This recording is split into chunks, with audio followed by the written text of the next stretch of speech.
কই যাও তুমি নাস্তা না করে? অফিসে। অফিসে তুমি নাস্তা করবে না? নাস্তা তো করবো জামালের হোটেলে। তুমি মামি থাকতে জামালের হোটেলে কেন যাবো নাস্তা করতে? হ্যাঁ, আমি যখন তোমার নাস্তার কথা বলতাম তুমি বলতো তোর আস্তা খাই ফেলাবো, আইরে যা নাস্তা কর।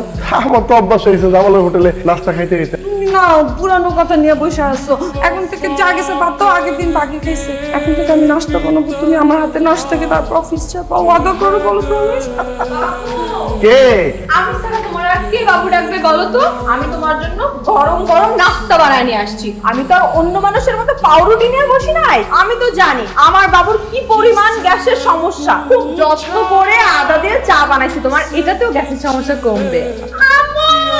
তোমার যদি কারোর হাতের চা বানানো খাইতে হয় তুমি আমার মেয়ের চাই খাবা। জামাইরে সাদে জি আম্মা, জি আম্মা।